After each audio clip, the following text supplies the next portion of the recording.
Kurnia Putri. Iya, Bapak. Ada nih ya. Hadirah, Bapak.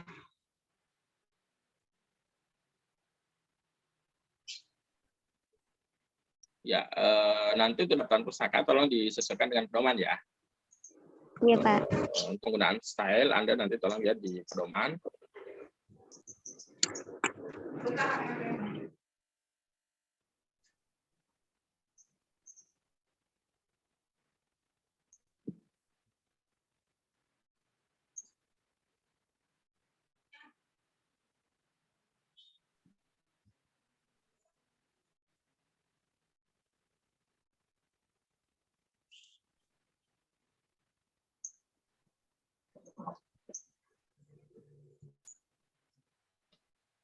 Ya, nanti kata-kata yang begini tolong dicek kembali ya, misalnya dai ya.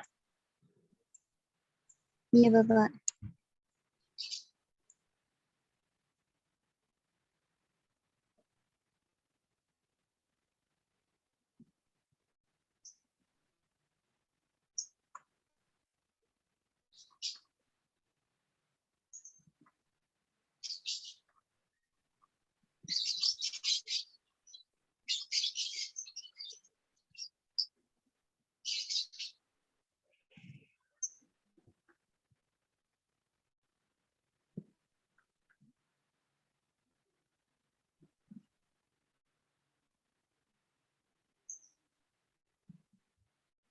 Ya, kalau boleh tahu yang Kiai Muhammad Ali ini siapa? Dan argumentasi kenapa Anda mengambil ini seperti apa? Ini Bapak, Kiai Haji Muhammad Ali Sodikin ini penceramah atau yang biasa dikenal tuh Gus Ali Gondrong gitu. Nah, beliau sering mengisi pengajian di Desa Sendang ini. Seperti itu, Bapak. Ya, pengajian yang diisi seperti apa? Seperti apa beliau itu ketika menyampaikan dakwahnya itu lebih cenderung ke banyak lantunan-lantunan sholawat dan diiringi apa namanya grup musik semut ireng dan mafia sholawat. Ada kayak kumpulan gitu. Enggak, maksudnya seperti ini ya. Kalau Anda fokus ke strategi, ya strategi itu kan menunjukkan ada upaya sistematis ya. Maksudnya Iya. beliau di situ memang misalnya ada jadwal pengajian khusus yang dibuat, misalnya membahas sebuah kitab yang kemudian sistematis berurutan, atau misalnya dia hanya datang pada saat ada kebutuhan yang diundang ya. Anda lebih fokus ke keunikan yang ada dalam dakwah ini. Mungkin judul Anda tidak pas kalau Anda menggunakan kata strategi ya. Karena strategi biasanya digunakan untuk institusi atau lebih banyak terkait dengan uraian-uraian perencanaan ya, uraian-uraian perencanaan, sehingga kalau Anda misalnya lebih tertarik terkait dengan seperti yang ada dalam perumusan dan juga di bab 4 Anda, sepertinya itu lebih banyak ke karakteristik ya. Karakteristik ini pun sebenarnya masih luas ya. Atau boleh misalnya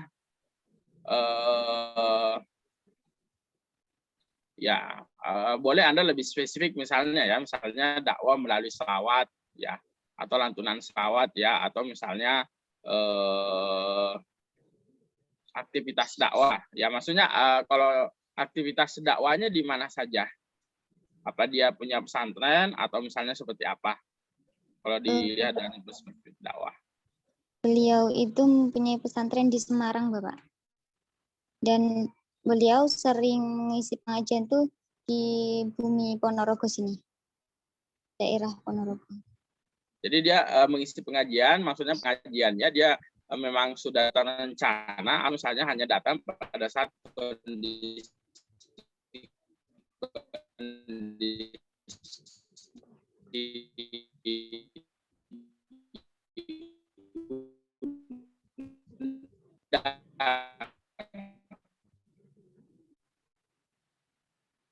Beliau tuh ngisi pengajiannya hanya, maksudnya diundang tuh hanya acara, maksudnya acara apa gitu, hari besar Islam apa yang lainnya seperti itu Bapak, enggak rutinan. Jadi, kalau untuk yang konsep seperti itu memang sebetulnya tidak pas ya kalau Anda mengambil judul strategi dakwah. Kita akan analisis strategi di dalam situ ya, karena dia sebagai pimpinan pondok, tentu dia punya strategi bagaimana dituangkan misalnya dalam bentuk program kerja, dituangkan dalam bentuk kurikulum, dituangkan dalam bentuk apa yang bersifat uraian, sehingga itu bisa dijadikan objek ya. Sedangkan kalau misalnya sifatnya seperti ini lebih banyak ke aspek-aspek misalnya retorika atau efek ya, atau karakteristik yang bisa Anda fokuskan teliti ya. Nah, perumusan masalah yang di bagian ini ya, bagian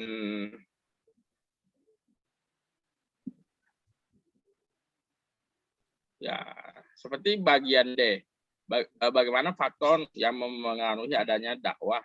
Ini menjadi tidak jelas ya, faktor yang mempengaruhi adanya ya. Ini kan sebenarnya ini ya, pertanyaan untuk menjelaskan faktor-faktor yang Anda sebutkan sebelumnya ya. Bagaimana karakteristik.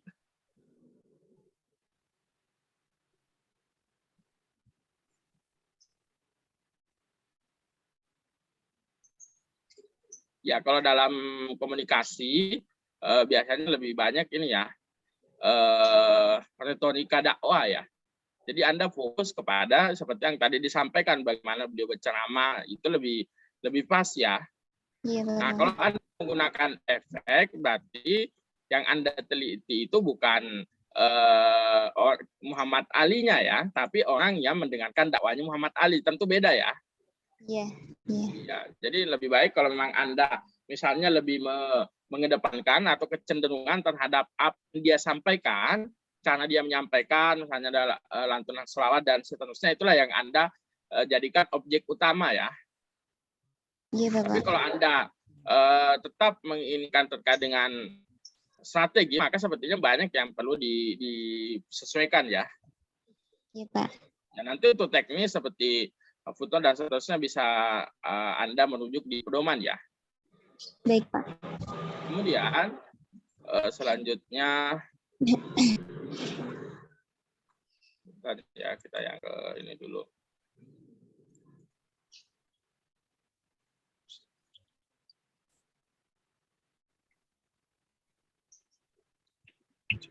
Ya, ini Bunaya ya. Judulnya apa, Bunaya?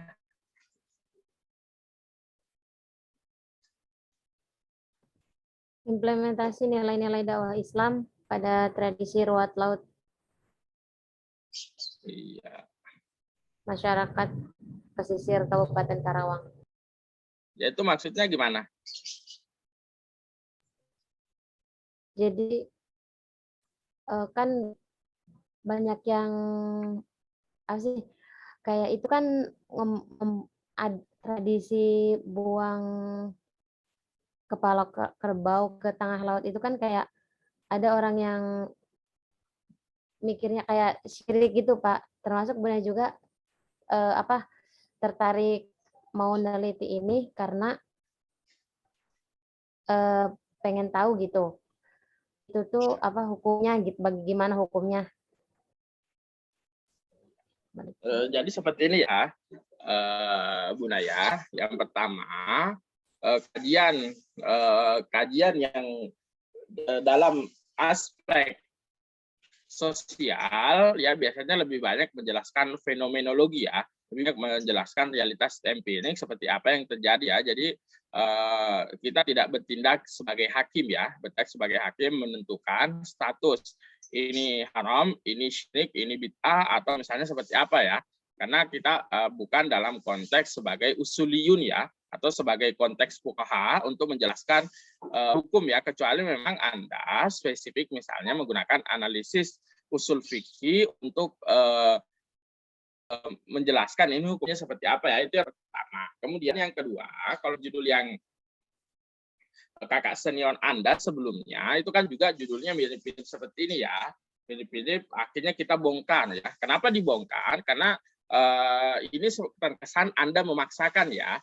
Anda terkesan memaksakan implementasi nilai-nilai dakwah pada tradisi ya, pada tradisi yang ada. Jadi ada kesan memaksakan. Tentu beda kalau misalnya Anda balik ya, misalnya tradisi nuat laut masyarakat pesisir perspektif dakwah ya. Jadi dakwah itu nanti itu lebih dinamis. Maksudnya apa?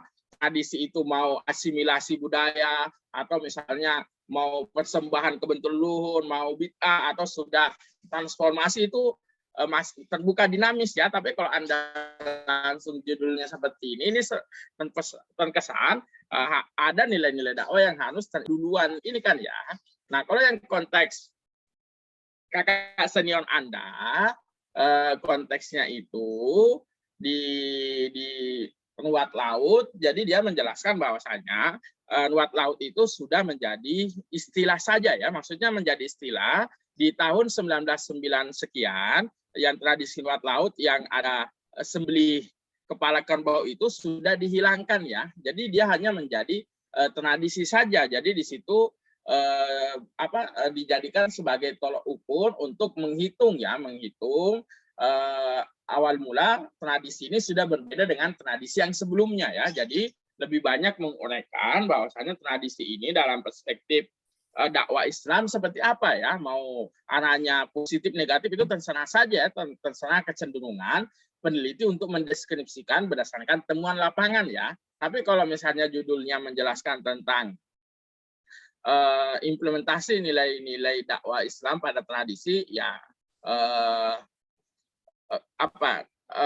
kalau misalnya ya, ini asumsi saya, misalnya tradisi nuat laut di masyarakat ini masih seperti budaya-budaya yang sebelumnya ya, masih sangat primitif ya, atau misalnya bahasa kasarnya mungkin masih berhala ya, masih berhala-berhala jahiliyah,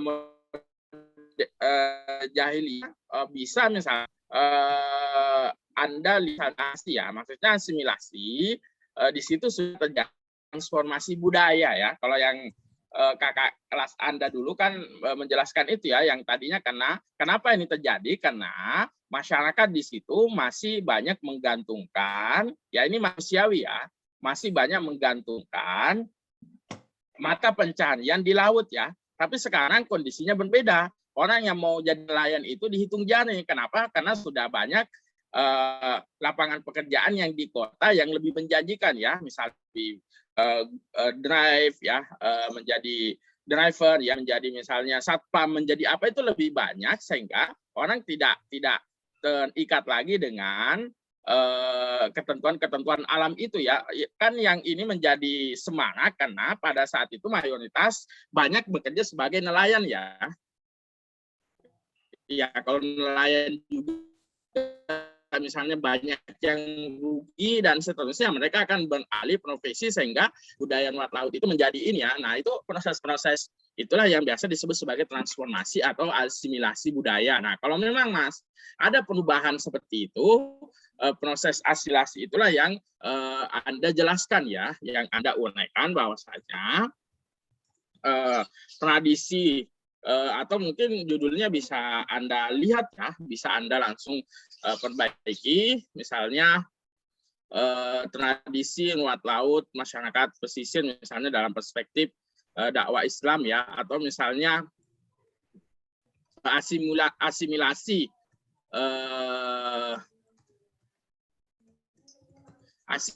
misalnya ya, nilai-nilai Islam itu boleh ya, kalau tapi jangan implementasi. Karena implementasi itu tekanannya beda ya. Kalau misalnya asimilasi berarti yang Anda ingin ceritakan ada proses, maksudnya begini ya, ada proses internalisasi ajaran-ajaran Islam ke dalam proses tradisi nuat laut itu. Ya, tentu nanti Anda harus menghitung ya, misalnya tradisi ini seperti apa dulu, kemudian sekarang. Kalau ada internalisasi maksudnya seperti ini, seperti yang diceritakan kakak senior Anda dulu, misalnya tradisinya masih menggunakan kepala kerbau, tapi setelah adanya internalisasi ajaran-ajaran Islam, orang sudah tidak menggunakan kepala kerbau lagi, tapi diganti dengan makan saja ya. Itu sudah ada perubahan ya, karena kan yang jadi faktor kunci itu kan ininya ya, menyembelihnya ya, zabah, menyembelih kepada selain Allah ya, itu yang jadi persoalan inti kan. Kalau yang lain itu kan hanya teknis saja, sehingga di situ menjadi persoalan yang ini ya, apalagi kalau terkait dengan kajian-kajian budaya. Tapi dalam perspektif sosiologi ya, mau dia syirik mau itu urusan lain ya. Yang penting Anda menjelaskan fenomena seperti realitasnya ya. Mau dia salah mau dia benar, saya kira itu urusan lain. Tapi kerangka Anda untuk menjelaskan bahwasan seperti ini loh budaya masyarakat yang terjadi, sebenarnya luat laut yang sekarang ini kalau mau ditarik akar sejarah, sebagian sudah berasal dari nilai-nilai Islam, sebagian masih leluhur, sehingga terjadi proses proses modernisasi. Nah, mungkin kalau bahasa lainnya yang tadinya menggunakan ini,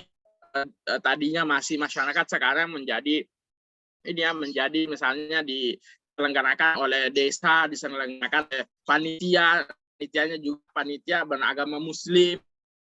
Ada perubahan-perubahan yang Anda berikan. Kalau misalnya ya, kemudian perbedaan Anda dengan penelitian sebelumnya seperti apa? Bisa Anda tolong jelaskan? Ada, kalau Bu Naya nyantumin berdasarkan hukum fikihnya itu, Pak.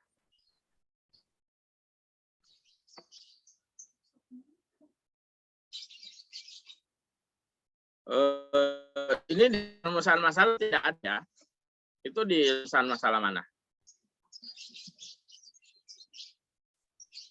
Iya, Pak, nggak ditulis. Ya. Jadi sebenarnya tidak kalau dalam penelitian sosial itu tidak seperti yang kita jelaskan ya, tidak kalau hukum ya biasanya itu menjadi wilayah fikih ya, menjadi wilayah hukum Islam. Bagaimana cara Anda beristidlal, mengambil dalil ya, tentu dari nas ya, kemudian dari Al-Qur'an, Sunnah, kemudian kalau tidak ada Anda bisa menggunakan tools yang lain ya, misalnya ijma, qiyas ya, kemudian mengistimbat hukum sehingga Anda dapat menjelaskan secara metode fatwa ya, bahwasanya berdasarkan dalil ini, berdasarkan ini, sehingga ini menjadi status dari ini seperti apa ya. Tapi dalam kajian-kajian yang biasa kita lakukan dalam kajian sosial tidak ini ya, tapi lebih banyak kajian ini menarik ya di satu sisi, tapi sepertinya mungkin memang di bagian depan ini supaya tidak terkesan ya Anda memaksakan, apalagi kalau misalnya masih tradisi luat laut yang di sana masih seperti dulu atau sudah ada perubahan? Masih sama, Pak. Masih nyembelih itu. Cuman jadi kalau memang seperti itu ya Anda tidak terjebak ya, karena kan bahasanya kan ya, wala talbisul haq ya, janganlah Anda mencampur baikkan antara yang baik dan yang benar ya. Jadi ini kan sesuatu yang ini lebih baik Anda merevisi judul di bagian depan sehingga lebih kesannya lebih fleksibel ya. Jadi Anda tidak terjebak harus mencari nilai-nilai Islam dalam tradisi ini ya, tapi Anda menggunakan kacamata Islam untuk melihat tradisi itu ya, tentu beda ya.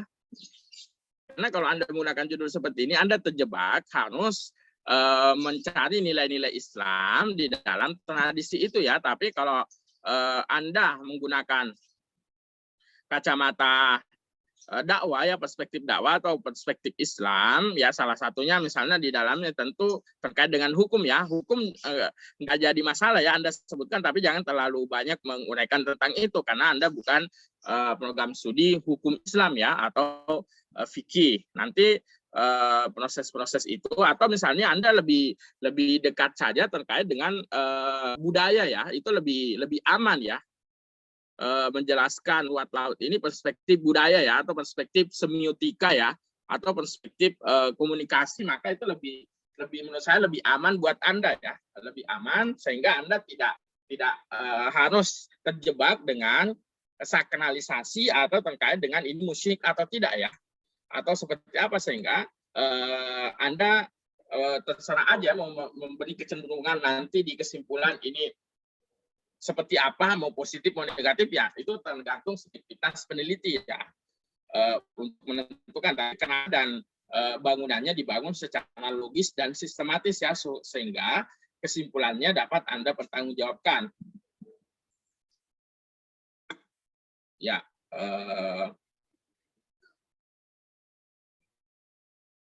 Kalau yang diteliti AAP ya, kan awalnya juga seperti ini ya, tapi pada saat ujian kita banyak bongkar ya, bongkar karena kasihan kalau nanti dibaca oleh yang lain kok seperti ini, ya kita banyak bongkar sehingga di judulnya itu dikasih perspektif dakwah ya, supaya tidak menjadi ini ya, supaya tidak disalahpahami ya bahwasanya kita melihat tradisi ini dalam perspektif dakwah Islam ya, jadi bukan terkesan mengislamisasikan yang tradisi yang memang berasal dari budaya yang lain ya. Jadi seperti itu. Seperti itu ya, Bu Naya.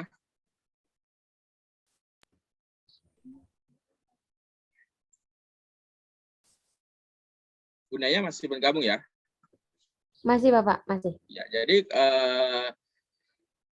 di sisi yang lain objek menarik ya, tapi nanti Anda boleh menggunakan komunikasi ya, misalnya terkait dengan perspektif budaya ya, semiotika budaya, atau misalnya yang lebih spesifik, atau misalnya harus Anda ikat bahwasanya Anda melihat tradisi ini perspektif dakwah Islam ya. Jadi nanti judulnya mungkin bisa lebih di ini ya, supaya tidak terjebak implementasi nilai-nilai Islam ya. Baik Pak. Ya. Baik, selanjutnya ya nanti untuk teknis Anda sesuaikan sendiri ya.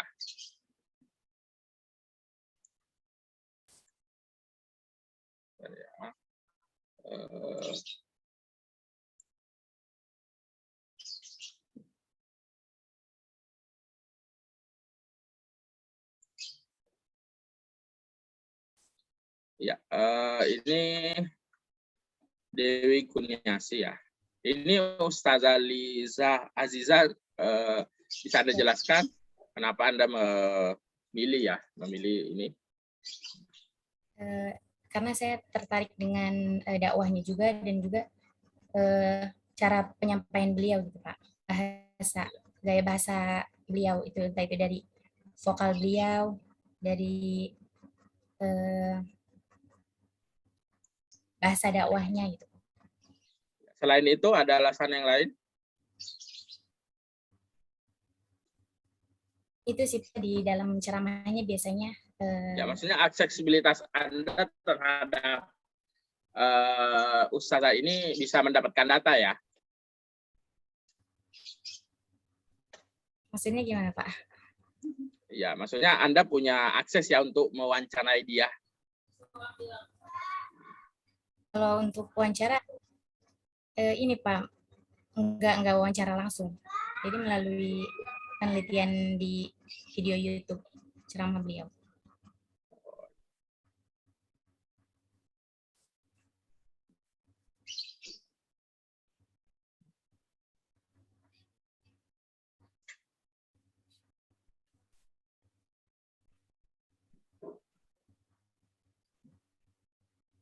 Videonya dari kapan sampai kapan? Dari kapan maksudnya Pak? Kenapa? Dari kapan Pak maksudnya? Ya, maksudnya kan Anda kan video ya. Video, ya tidak mungkin Anda hanya menjelaskan video ini ya. Sudah harus spesifik karena ini penelitian. Video Anda mengklasifikasi misalnya ya. Di channel YouTube-nya ada 100 video ya. Apakah Anda ingin menjadikan 100 itu sebagai objek ya, atau hanya video-video tertentu ya, sehingga Anda bisa membatasi ya, misalnya dari tahun sekian sampai tahun sekian, dari periode sekian ya, periode bulan ini, atau misalnya seperti apa ya, atau misalnya kalau ditanya berapa video yang Anda lihat, Di antaranya ada 8 video Pak di channel YouTube tersebut. Dari videonya itu tahun 2020-2021.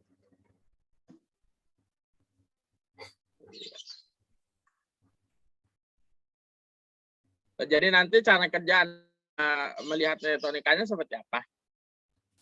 Melihat ini dari saya melihat dari ceramah beliau, terus juga cara penyampaiannya seperti Ya, vokalnya, gaya bahasa. nanti Anda lihat ya, penelitian menggunakan retorika. Jadi nanti memang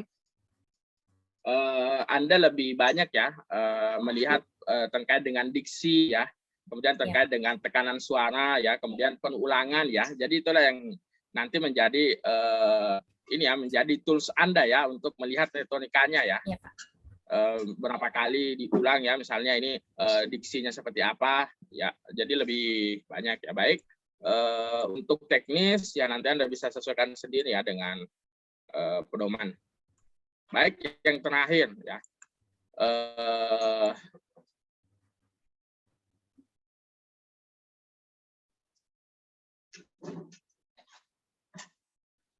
Ya baik, ini ke Junita Cahya Utami ya. Judulnya adalah analisis pesan dakwah pada channel YouTube. Iya, Pak. Ya, yang Anda inginkan sebenarnya, ya ini fontnya masih beda ya, masih berantakan ya catatan kakinya. Iya, Pak, mohon maaf. Ya, baiklah ya, nanti Anda perbaiki sendiri ya, karena kita terbatas sehingga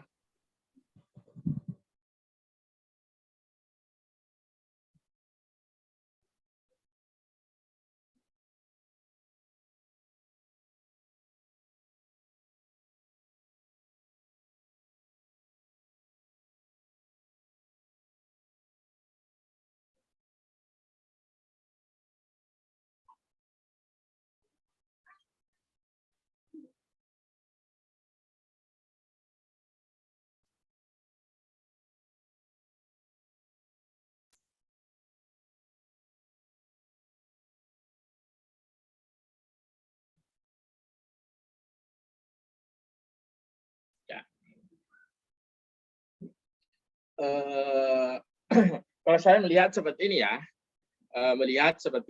sepertinya ada dua entitas yang perlu Anda uraikan ya, perlu Anda bedakan. Kalau Anda tertarik terkait dengan pesan dakwah Buya Yahya dalam channelnya, maka tentu itu konteks yang berbeda ya. Pesannya boleh apa saja ya, jadi Anda tidak membatasi. Ya, maksudnya boleh Anda membatasi periode tertentu ya, atau misalnya kepada isu-isu 3 bulan terakhir ya, atau seperti apa. Nah, kemudian yang kedua, kalau Anda fokus terhadap pemberitaan ya, pemberitaan santri ya, menutup telinga, maka Anda bisa jadikan ini sebagai objek ya, sehingga Anda lebih banyak bagaimana sih misalnya ya, nanti Anda fokus YouTube ya, atau Instagram atau surat kabar yang memberitakan terkait dengan fenomena yang lagi viral ini, misalnya menanggapi santri menutup telinga ya, berdasarkan analisis media pemberitaan. Saya kira itu lebih ini ya, lebih. Nah, kalau Anda mencoba menggabungkan bahwasanya isu-isu sehingga untuk rumusan masalah nomor 2 sepertinya kurang relevan ya. Karena Anda sudah menentukan tema dalam ini ya. Ya, jadi saya kasih contoh ya, untuk rumusan masalah nomor 2, apa isi pesan yang paling dominan ya? Maksudnya apa? Anda melihat di channel Buya Yahya, misalnya 3 bulan terakhir, materi-materi apa yang dia sampaikan, baru Anda bisa menyimpulkan bahwasanya isi pesan yang paling dominan itu terkait dengan fatwa ya. Ini kan misalnya bagian daripada menjawab pertanyaan, atau misalnya pengkajian tentang akidah ya, pengajian terkait akhlak ya, atau misalnya membahas kitab. Nah, itu bisa Anda simpulkan ini yang dominan yang mana ya. Tapi kalau hanya sudah menentukan sendiri terkait dengan menanggapi ya, ini tidak bisa dikatakan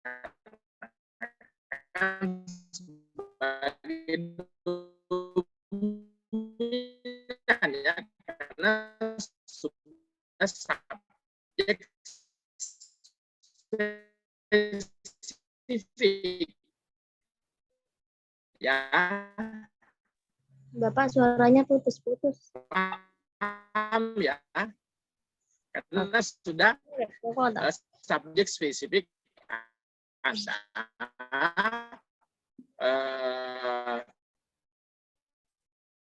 Anda melihat ini ya,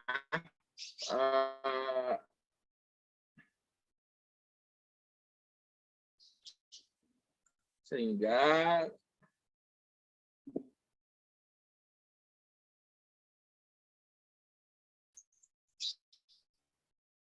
ya, karena ya.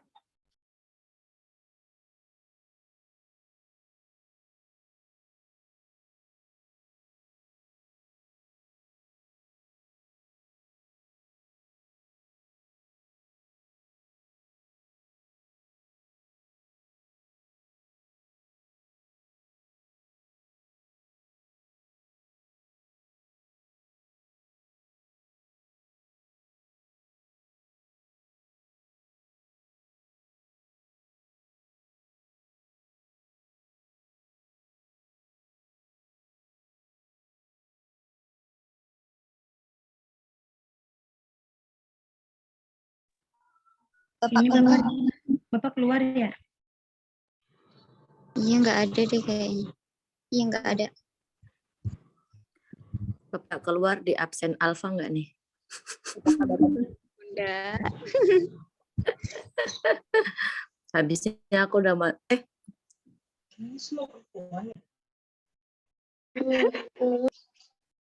Selamat datang kembali Bapak. Iya. Ini saya pakai hotspot ya, jadi agak trouble. Kalau ada yang nelpon, ada yang ini bisa terganggu ya. Baik, ya jadi untuk rumusan masalah Anda nomor 1 dan nomor 2 sepertinya kurang relevan ya. Kenapa? Karena kalau kita lihat, coba Anda baca ya, apa saja pesan dakwah ya. Anda tidak bisa bertanya apa saja pesan dakwah karena objek yang Anda tuju itu sudah subjek spesifik ya. Sudah subjek spesifik menanggapi soal satu persoalan tertentu ya. Beda kalau misalnya dalam channel itu Anda misalnya dalam satu pengajian yang panjang dia banyak membahas tema, baru Anda bisa mengatakan pesan apa saja kan, karena itu kan sifatnya fatwa ya, atau sifatnya lebih banyak menjawab pertanyaan, menanggapi ya. Jadi kalau ditanya pesan apa saja ya tentu itu kurang relevan, karena tentu yang dijawab adalah untuk menanggapi persoalan yang dimaksudkan ya. Iya. Jadi kalau misalnya Anda boleh menggunakan cara yang pertama, tapi nanti tanggapannya Anda lihat dari berapa orang ya. Membandingkan misalnya ya, tanggapan dari Ustadz 1, 2, dan 3 ya. Atau misalnya sekalian, kalau mau sekalian YouTube Yahyanya ya, Ustadz Yahya yang Anda teliti ya. Tidak terkait dengan subjek menutup telinga itu ya. Itu beberapa pilihan yang harus Anda pertimbangkan untuk, karena kalau rumusan masalah Anda seperti ini sepertinya kurang relevan ya, kurang relevan. Ya kalau Anda misalnya lebih, ya misalnya, atau Anda lebih fokus misalnya terkait dengan analisis semiotik ya.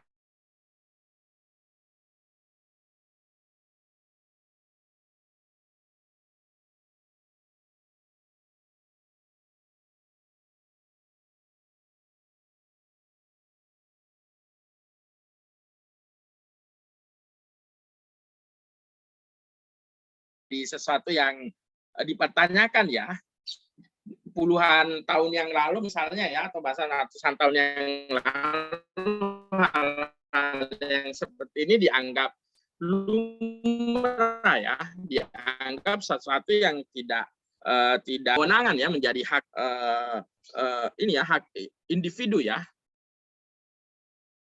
Mau dia tutup telinga, mau dia ini, saya kira itu menjadi urusan dia ya. Ya, kalau kita misalnya melihat dalam ayat ya, wallazina la yashhaduna zur ya. Kalau kita misalnya wa iza manu kirama ya, kalau dalam ayat misalnya ya memang disebutkan ciri-ciri orang yang ini ya, kalau misalnya ada kemaksiatan dia tidak menyaksikan kemaksiatan ya.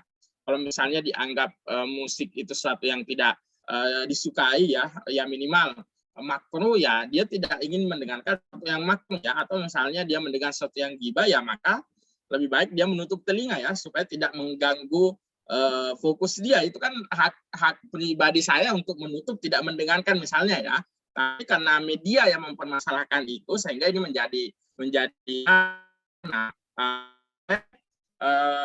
menjadikan ini sebagai tagline ya, sehingga nanti Anda mencari berita-berita terkait dengan ini, baru kemudian Anda ulas ya dari perspektif semiotik. Ya, apakah berita online atau berita apa ya? Berapa media yang memberitakan terkait dengan ini, saya kira itu lebih menarik ya. Nanti Anda bisa menambahkan pendapat misalnya dari Buya Yahya ya. Tapi kerangka yang Anda bangun, bahwasanya Anda ingin melihat media ya, ingin melihat pesan dakwah yang ditampilkan ini dalam kerangka konstruksi media ya, bagaimana media ini diproduksi sehingga berita-berita yang tadinya seperti biasa-biasa saja ini menjadi sesuatu yang ini ya, karena dianggap menyinggung intoleransi lah dan seterusnya, sehingga Anda bisa mengulas sisi-sisi itu. Saya kira itu ya. Jadi Anda sepertinya perlu merenung untuk memilih apa fokus terkait dengan pemberitaan ini ya. Kalau terkait dengan pemberitaannya ya boleh Anda mengambil dari sumber mana saja ya yang memberitakan terkait dengan menutup telinga ya. Tapi kalau misalnya Anda fokus ke channel Buya Yahya dengan konstruksi pertanyaan seperti ini, saya sepertinya lebih pas Anda fokus ke apa yang ada dalam channel Buya Yahya ya. Ya, nanti misalnya Anda menginginkan pendapat Buya Yahya ada dalam pada saat Anda mengulas ini, itu nggak jadi persoalan ya, tapi tidak dimunculkan menjadi sebuah judul ya, karena dia hanya menjadi pelengkap untuk menjelaskan narasi yang Anda bangun ya.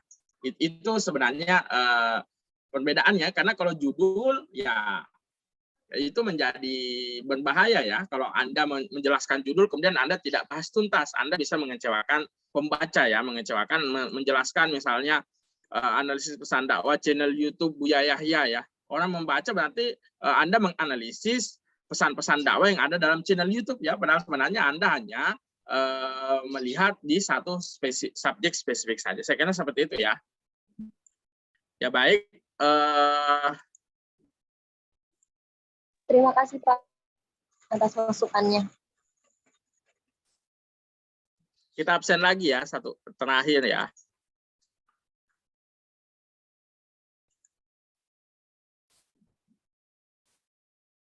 Ya, ada yang belum diabsen? Masing-masing ya. Bapak tadi saya sudah konfirmasi sama Mbak Elok, ternyata sudah masuk, terus tiba-tiba hotspotnya mati. Ya, Eloknya yang mana? Mbak Elok. Pak. Iya, kalau nggak ada gimana saya bisa mengabsen ya? Iya, paling Banten kita kasih ini ya, kalau dia sudah berusaha ya. Iya. Maksudnya kasihan juga ya nanti kalau kita absen itu kesannya saya tidak adil ya, menzolimi teman-teman yang sudah hadir. Kok yang hadir di absen ya, karena kan pada prinsipnya kita kembalikan kan hanya hadir dan tidak hadir ya, aslinya kan seperti itu ya. Ditanya ada atau tidak ya, kalau tidak ada ya berarti kemungkinannya ya kena banyak aspek. Siapa lagi? Maria Ulfa.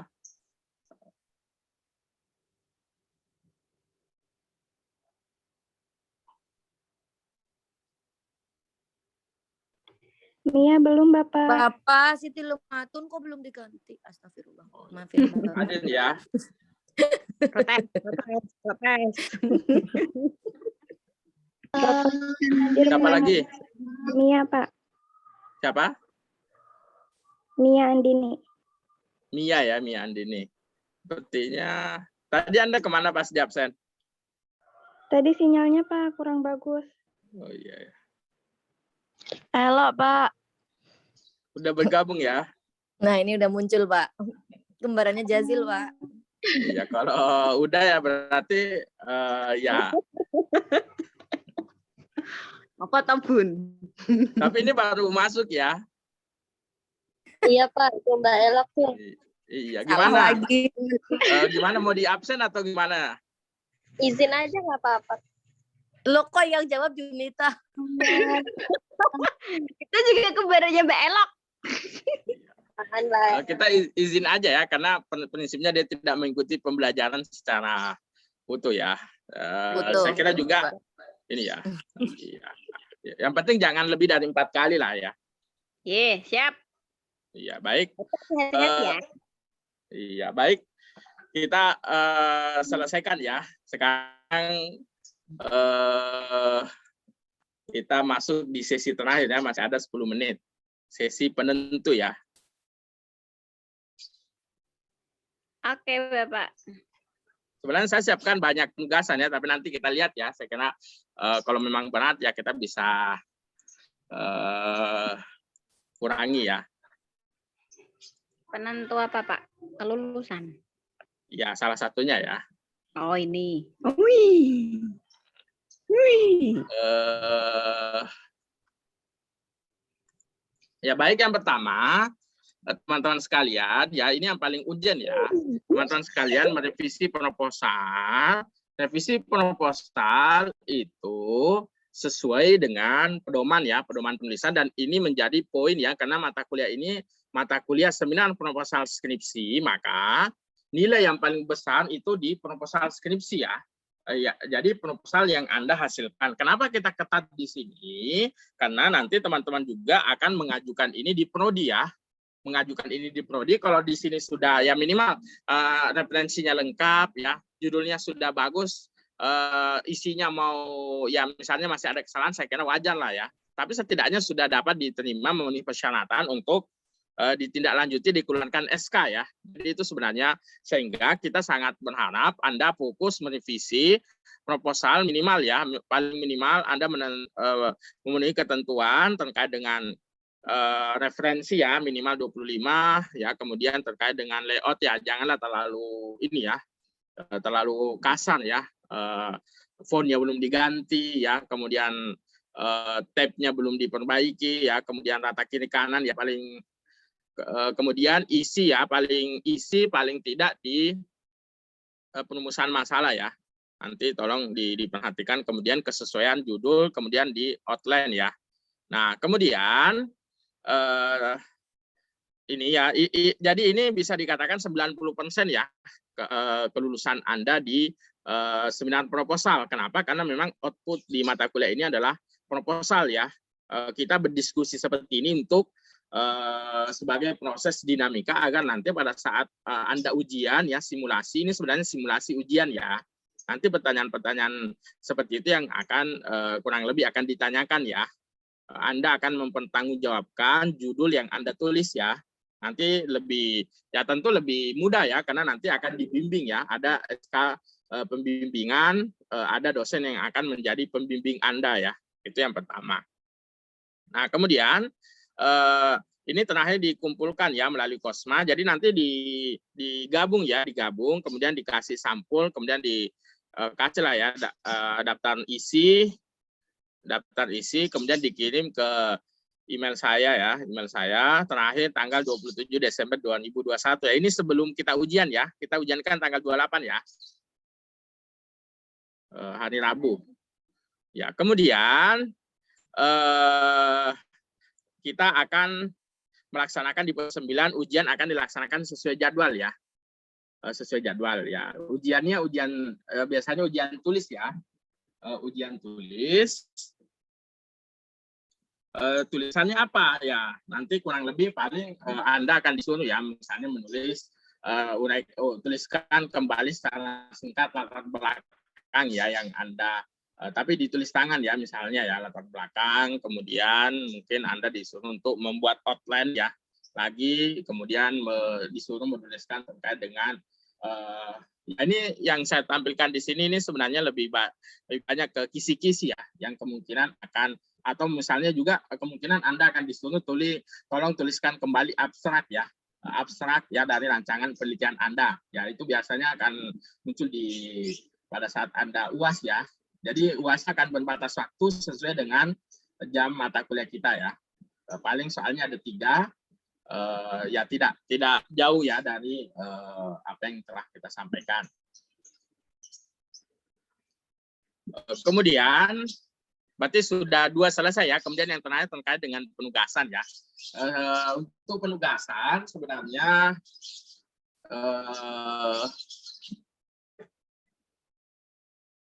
ya mungkin kita pilih salah satu saja ya. Penugasan, karena nanti juga kita akan minta kembali pada saat Anda akan ujian ya. Jadi dengan adanya tugas ini lebih memudahkan nanti pada saat Anda melaksanakan ujian ya. Jadi bisa langsung tinggal ditulis saja. Nah, untuk penugasan ya, untuk melengkapi yang belum tercover, maka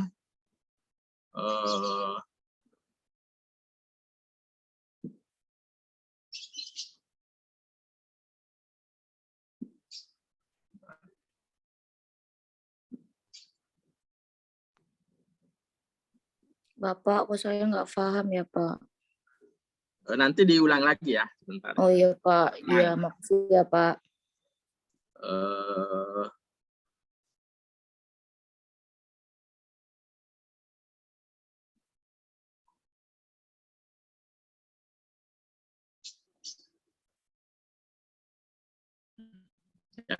Jadi saya ulang lagi ya. Jadi tugas teman-teman sekalian yang pertama adalah teman-teman sekalian melakukan revisi terhadap proposal skripsi dengan memenuhi ketentuan yang ada di pedoman ya. Jadi ini bobotnya 90% ya. 90% kelulusan Anda atau nilai Anda ditentukan oleh proposal skripsi yang Anda hasilkan ya. Ya, kemudian proposal seperti apa yang diminta ya, yang paling tidak memenuhi ketentuan yang ada dalam pedoman. Nanti teman-teman bisa lihat di lembar belakang di buku pedoman ya. Di situ kan ada poin-poin ya yang harus ada dalam latar belakang, yang harus ada dalam pembatasan, penumusan. Nah, Anda cukup mengikuti itu. Kemudian paling minimal misalnya di referensi ya. Referensi tolong dilengkapi karena saya lihat banyak yang tidak mencapai 25 ya. Jadi referensi yang dimaksudkan adalah sumber-sumber bacaan yang relevan yang kira-kira Anda gunakan ya. Jadi tidak harus dikutip ya. Kalau Anda baca pedoman tidak harus yang ada dalam kutipan ya. Tapi boleh Anda menambahkan kira-kira ini relevan dengan penelitian Anda sehingga menjadi 25 ya. Ya, kemudian teknik penulisan ya ikutilah ya penulisan yang bagus, mulai dari footnote ya, kemudian layout ya, supaya kemudian yang paling penting juga terkait dengan perumusan masalah ya. Tolong Anda pastikan terkait dengan perumusan masalah. Kemudian ini terakhir dikumpulkan sebelum ujian ya di tanggal 27 Desember ya. Tanggal 27 Desember karena kan kita ujian di tanggal 28 ya. 28 Desember hari Rabu sesuai dengan jadwal. Ya, saya kira sampai di sini ya. Ya, kemudian paham. untuk UAS seperti apa? Ya, UAS-nya akan ujian tulisan ya. Kemungkinan soalnya yang pertama mungkin teman-teman sekalian akan disuruh menuliskan secara ringkas latar belakang ya yang Anda uraikan dalam proposal Anda, tapi disuruh tulis tangan ya. Itu kemungkinan pertama ya. Kemungkinan kedua Anda disuruh untuk menuliskan rancangan abstrak ya. Ya kalau yang ada abstrak di proposalnya bisa langsung menuliskan saja ya. Tapi kalau yang belum ya tentu Anda harus membuat terlebih dahulu. Kemudian yang ketiga ya paling terkait dengan ini ya terkait dengan perumusan masalah ya. Perumusan masalah kan ada 3 ya. Permasalahan ada 3 ya, ada identifikasi, ada pembatasan, kemudian ada perumusan ya. Jadi saya kira itu yang jadi poin penting. Kemudian untuk penugasan, kita ujian tanggal 28 atau 28, Pak. Tanggal 29, 29 hari Rabu, Pak. 29 hari Rabu. 29 hari Rabu, Pak. Ya, berarti ya 29 ya, mohon maaf 29. Kita ujian sesuai jadwal ya 29. Tapi tetap tugasnya 27 ya terakhir. Atau 28 ya? 28 enggak apa-apa. 28, Bapak, 28. 28 ya. Iya. Siap, Pak, insya Allah. Berarti saya ganti di sini ya, 28. Oke. Ini waktunya sudah habis ya. Iya, Bapak. Setelah ini masih ada kuliah atau tidak? Ada, Bapak. Ada Enggak. ya. Baik, Siapa? ya. Jadi sebagai konsekuensi sebenarnya saya ingin memberikan tugas ya, tapi sebagai konsekuensi ini kira-kira yang akan menjadi ini ya, menjadi menjadi kisi-kisi yang akan diujikan ya. Tapi jadi konsekuensinya kita tidak kasih penugasan, tapi nanti kita akan minta pada saat ujian ya, Anda menuliskan. Kemudian kita tidak memberikan penugasan pada Anda, tapi dengan konsekuensi proposalnya disesuaikan ya, diperbaiki ya, karena nilai Anda sangat tergantung pada proposal yang Anda hasilkan ya. Anda hasilkan, jadi masih terbuka ya, Anda mau mengganti judul, mau mengganti ini silahkan saja ya, karena juga nanti pada saat Anda mengajukan masih terbuka kesempatan ya, karena kan kita berubah orientasi setiap saat ya, jadi tidak jadi persoalan. Ya, jadi untuk ini ya untuk 2, 3, 4, 5, 8 ya, ini nanti ini menjadi kisi-kisi ya, menjadi kisi-kisi pada saat ujian ya. Jadi kita tidak kasih penugasan, tapi kemungkinan tidak jauh dari sini ya, soal-soal yang akan muncul. Baik, sudah clear ya? Bapak izin bertanya. Ya, silahkan. Itu yang nomor 2 berarti yang dari Bapak sampaikan kan, maksudnya yang rangkuman dari makalah itu yang dari Bapak jelasin atau rangkuman gimana Pak, itu yang 5 itu Pak? Ini awalnya saya ingin memberikan ini ya, penugasan, tapi yang nomor 2 tidak jadi ya. Sepertinya di cancel saja ya. Bapak tidak jadi, tapi kalau keluar di UAS gimana Pak? Kata Bapak. Ya berarti kan ini ya, berarti Anda kerjakannya di UAS. Oh iya Pak. Tetap aja ya Pak, suruh belajar ya, intinya kan kayak gitu. Jadi teman-teman sekalian, ya paling akan ditagih di UAS ya. Tapi yang paling penting teman-teman sekalian memperbaiki proposal ya, karena kepentingan proposal ini menjadi nasib ya, atau menjadi salah satu penentu masa depan Anda ya. Menjadi penentu masa depan Anda untuk menyelesaikan studi di IKI, sehingga kalau sudah bagus ya, Anda nanti mengajukan tidak terlalu banyak revisi ya. Langsung itu, dan ya kalau kita masih ada kesempatan nanti kita ketemu lagi di misalnya di ujian ya, untuk atau selanjutnya ya, proses selanjutnya. Karena ini prosesnya, karena nanti setelah ini Anda tidak ada kuliah lagi ya. Jadi fokus untuk menyelesaikan, melanjutkan ya. Bahasanya melanjutkan apa yang ada dari sini, Anda lanjutkan sehingga menjadi skripsi utuh. Ini kan masih proposal ya. Sehingga Anda harus melengkapi bab 2, bab 3, bab 4. Nanti setelah itu selesai Anda bisa ujian ya. Seperti itu. Baik, sekali lagi saya simpulkan. Ya, jadi kisi-kisinya tadi ya, latar belakang, abstrak ya, kemudian kerangka penelitian, kemudian permasalahan ya, ada identifikasi, ada pembatasan, kemudian ada penumusan, kemudian outline ya, kemudian literatur review, paling di sekitaran situ ya, nanti UAS-nya dilaksanakan ya. Kemudian untuk pengumpulan tugas terakhir tanggal 28 ya. Ya, sampai sini ada pertanyaan? Oke ya. Ya, jadi mata kuliah ini menjadi mata kuliah penting ya, karena ini menjadi persyaratan. Kalau Anda tidak lulus di sini, Anda bisa terhambat ya, bisa terhambat untuk mengajukan skripsi ya. Sehingga untuk yang nanti kita absen lagi ya. Jadi untuk yang jadi biasanya kita kasih ketentuan ya, maksimal 6 ya, maksimal 6. Kalau misalnya Anda yang masuk dalam kategori absennya lebih dari 4 kali ya, atau masih dalam batas toleransi sampai 6, ya mau nggak mau kalau Anda ikut ujian harus ada konsekuensi ya. Apakah Anda diberi tugas tambahan atau seperti apa ya untuk menutupi kekurangan ketidakhadiran, itu pun masih menjadi opsional ya. Mudah-mudahan tidak ada yang itu, sehingga biasanya di mata kuliah saya tetap kita persilahkan untuk ikut ujian ya. Adapun nanti kalau ada kendala, misalnya Anda tidak lulus tahfidz, kemudian ada kendala ini, ya otomatis akan seleksi alam ya. Otomatis nilainya juga tidak akan bisa diinput.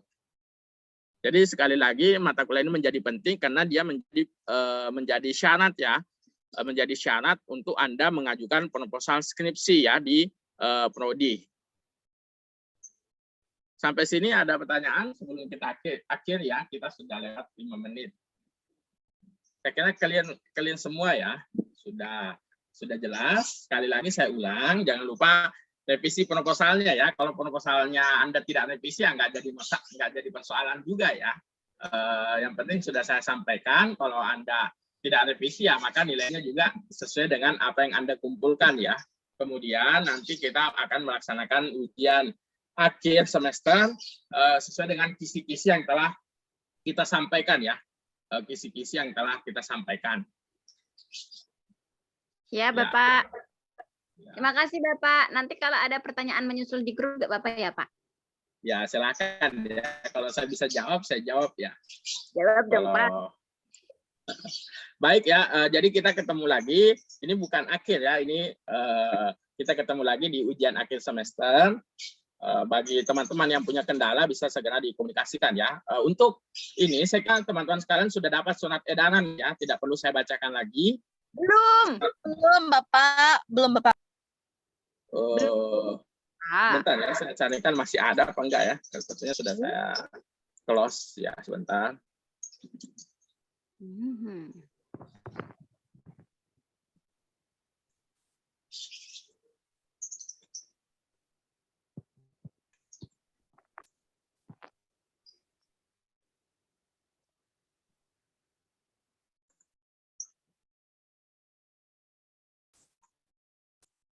Bentar.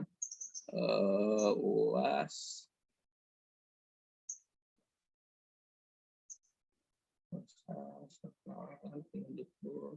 Ya ini ya.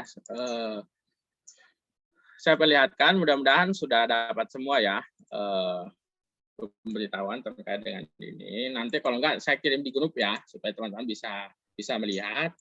Ya sepertinya sih sudah dapat semua ya. Belum. Ini ya. Kita mengacu ke sini ya. Jadi nanti teman-teman sekalian yang ingin komplain, ingin mempertanyakan nilai itu teman-teman punya hak ya, tapi jangan lewat dari tanggal 10 ya, 10 Januari. Kita tidak layani kalau sudah lewat tanggal 10 Januari ya, karena siakat sudah terkunci. Iya. Nanti bisa dibaca baik-baik ya. Kita sudah 14 kali. Ya, jadi kita tidak kasih penugasan dengan harapan teman-teman fokus merevisi makalahnya ya. Kalau teman-teman kebingungan bisa membuka buku pedoman ya. Ya, kalau yang teknis-teknis, kalau yang tidak disampaikan ya itu secara otomatis ya. Maksudnya hurufnya Anda perhatikan ya, kapitalnya ya, kemudian paragrafnya tolong diperhatikan. Baik, sampai sini kita akhirnya ya. Bapak. Ya. Ini ada beberapa yang masih bingung. Pada intinya tuh untuk memperjelas saja Bapak. Tugas UAS yang penting itu kita merevisi dulu ya Bapak ya. Iya. Jadi sebenarnya bukan tugas UAS ya, persyaratan untuk UAS. Ya, dan ini poin bobot penilaian yang paling tinggi ya. UAS itu hanya pada dasarnya hanya formalitas ya. Ya. Kemudian kalau Anda bertanya, apa sih yang akan diuaskan ya? Nah, itulah yang tadi poin-poin yang tadi saya sampaikan. Kemungkinan Anda disuruh membuat latar belakang, kerangka teori, kemudian permasalahan, ya paling di situ ya yang tadi kita tampilkan. Jadi tugas Anda hanya 2 sebenarnya ya. Tugas Anda merevisi proposal sesuai dengan ketentuan. Jadi Anda download kembali buku pedoman, baca, kemudian sesuaikan dengan proposal. Di lembar belakangnya ada ya, di tabel-tabel itu nanti Anda baca. Kemudian setelah itu selesai revisi, baru Anda belajar ya. Belajar baca-baca untuk persiapan ujian akhir semester ya. Ujian akhir semester dilaksanakan pada tanggal 29 hari Rabu. Ya, jadi sebenarnya cukup 2 ya. Anda belajar dan merevisi makalah. Itu merevisi proposal ya, cukup itu saja. Oke. Jelas ya. Jadi supaya tidak bingung teman-teman, kalau Anda ingin lulus ya mungkin Anda perlu belajar ya, tapi kalau merasa Anda sudah pintar ya nggak perlu. Ya ini hanya rekomendasi saja ya, Anda baca-baca kembali atau baca punya temannya 1-2 ya, siapa tahu ada pertanyaan, tolong review salah satu makalah teman Anda ya, atau proposal. Ya ini untuk memastikan supaya Anda mengikuti juga diskusi ya, jangan sampai tidak memperhatikan juga proposal temannya. Seperti itu ya. Oke ya. Ya, Bapak. Bisa difahami? Ya, kalau ada pertanyaan masih dibuka ya, masih silakan saja. Kita buka sampai tanggal 10 Januari ya. Kalau teman-teman sekalian ada masalah dengan mata kuliah ini ya, jangan sungkan, silakan hubungi saya sebagai dosen pengampu atau bisa menghubungi staf ya, karena teman-teman sekalian punya hak ya untuk bertanya kalau misalnya yang lain sudah keluar nilainya atau misalnya ada yang inkomplain, ada yang kehadirannya bermasalah, kita masih buka sampai tanggal 10 Januari ya. Kalau sudah 10 Januari ya maka Anda tidak ada perbaikan lagi ya. Jadi kalau misalnya ada yang mengulang mungkin kita masih beri kesempatan remedial ya, tapi jangan sampai lewat di tanggal 10. Kalau sudah lewat tanggal 10 maka ya wassalam, Anda harus mengulang di semester selanjutnya. Ya, clear ya? Baik, Bapak. Ya, kalau ada pertanyaan silakan disampaikan lagi. Baik, pada pertemuan terakhir ini, Bapak mohon maaf ya atas segala kekurangan, atas segala kehilafan ya. Nanti kita bertemu lagi ya. Mohon berkenan kalau ada hal-hal yang tidak ini ya. Mudah-mudahan yang kita sampaikan ada manfaatnya, dan ini juga merupakan simulasi ya. Simulasi pokok-pokok pertanyaan yang biasanya kita tanyakan pada saat Anda ujian skripsi ya. Kurang lebih seperti itu. Baik, sekali lagi terima kasih atas partisipasinya selama ini. Sekali lagi Bapak mohon maaf ya, hal-hal yang kurang berkenan ya tolong dimaafkan. Kita akan ketemu lagi insya Allah di tanggal 29 ya. Ya baik. Kita akhiri ya. Naktabi bihadzal qadar, subhanakallah bihamdik, asyhadu an la ilaha illa anta, astaghfiruka wa atubu ilaik. Assalamualaikum warahmatullahi wabarakatuh. Waalaikumsalam warahmatullahi wabarakatuh. Terima kasih Bapak. Terima kasih Bapak. Sudah menghilang.